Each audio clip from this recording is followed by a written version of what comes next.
नमस्कार दोस्तों, कैसे हैं आप सब। उम्मीद करती हूँ आप सब बहुत अच्छे से होंगे। तो चलिए आज फिर शुरू करते हैं भगवत गीता के अगले श्लोक का, अगले अध्याय का, अगले पैराग्राफ का, जिसमें अर्जुन को धनंजय का नाम दिया गया है। तो क्यों दिया गया है, इसके बारे में आज हम जानकारी प्राप्त करते हैं। भगवान श्री कृष्ण ने अपने पांचजन्य शंख बजाया। अर्जुन ने देवदंत शंख तथा अति भोजी एवं अति मानवीय कार्य करने वाले भीष्म ने पौनु नामक भयंकर शंख बजाया। इस श्लोक में भगवान श्री कृष्ण को ऋषिकेश कहा गया है, क्योंकि वे ही समस्त इंद्रियों के स्वामी हैं। सारे जीव उनके भिन्नांश हैं, अतः जीवों की इंद्रियां भी उन्हीं की इंद्रियों के अंश हैं।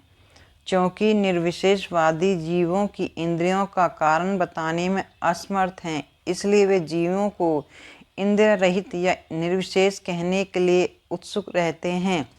भगवान समस्त जीवों के हृदय में स्थित होकर उनकी इंद्रियों का निर्देशन करते हैं, किंतु वे इस तरह से निर्देश करते हैं कि जीव उनकी शरण ग्रहण कर ले, और विशुद्ध भक्त की इंद्रियों को तो वे प्रत्यक्ष निर्देश करते हैं।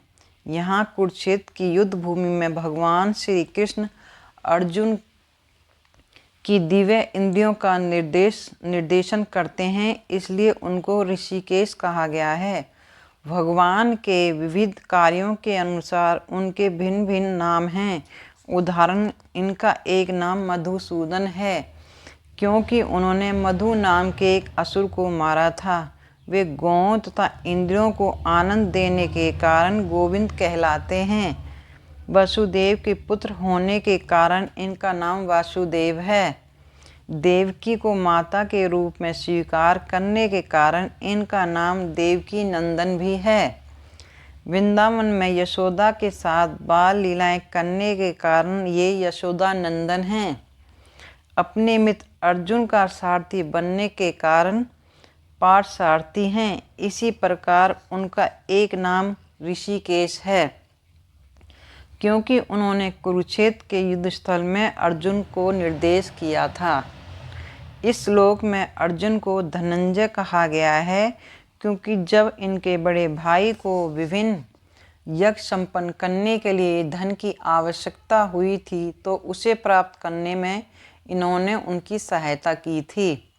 इसी प्रकार भीम वृकोदर कहलाते हैं, क्योंकि जैसे वे अधिक खाते हैं, उसी प्रकार वे अति मानवीय कार्य करने वाले हैं, जैसे हिरण्यासुर का वध। अतः पांडवों के पक्ष में श्री कृष्ण इत्यादि विभिन्न व्यक्तियों द्वारा विशेष प्रकार के शंखों का बजाया जाना युद्ध करने वाले सैनिकों के लिए अत्यंत प्रेरणाप्रद था। विपक्ष में ऐसा कुछ न था, न तो परम निर्देशक भगवान कृष्ण थे, न ही भाग्य की देवी श्री थीं। अतः युद्ध में उनकी पराजय पूर्व निश्चित थी। शंखों की ध्वनि मानो यही संदेश दे रही थी। हे राजन, कुंती पुत्र राजा युधिष्ठिर ने अपना अनंत विजय नामक शंख बजाया तथा नकुल और सहदेव ने सुघोष एवं मणिपुष्पक शंख बजाए। महान धनुर्धर काशीराज, परम योद्धा शिखंडी, धृष्टद्युम्न, विराट, अजय, सात्यक, द्रुपद, द्रौपदी के पुत्र तथा सुभद्रा के महाबाहु पुत्र आदि सबों ने अपने अपने शंख बजाए।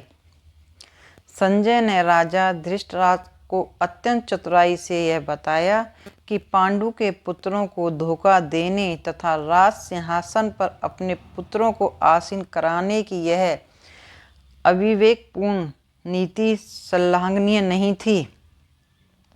लक्षणों से पहले ही यह सूचित हो रहा था कि इस महायुद्ध में सारा कुरुवंश मारा जाएगा। भीष्म पितामह से लेकर अभिमन्यु तथा अन्य पुत्रों तक विश्व के अनेक देशों के राजाओं समेत उपस्थित सारे के सारे लोगों का विनाश निश्चित था। यह सारी दुर्घटना राजा धृतराष्ट्र के कारण होने जा रही थी, क्योंकि उसने अपने पुत्रों की कुनीति को प्रोत्साहन दिया था।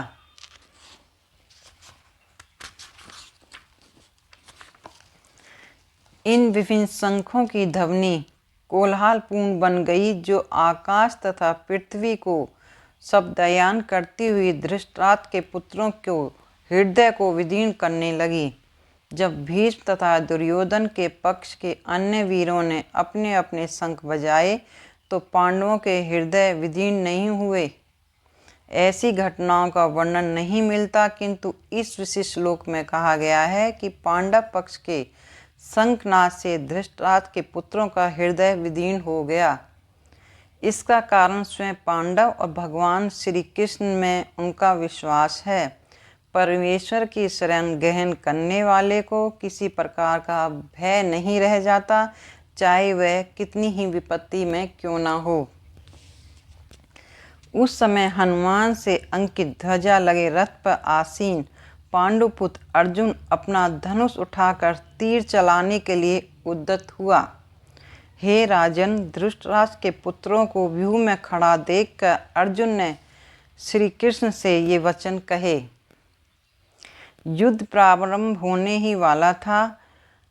उपर्युक्त कथन से ज्ञात होता है कि पांडवों की सेना की अप्रत्याशित व्यवस्था से धृतराष्ट्र के पुत्र बहुत ही निरुत्साहित थे, क्योंकि युद्ध भूमि में पांडवों का निर्देशन भगवान श्री कृष्ण के आदेश अनुसार हो रहा था।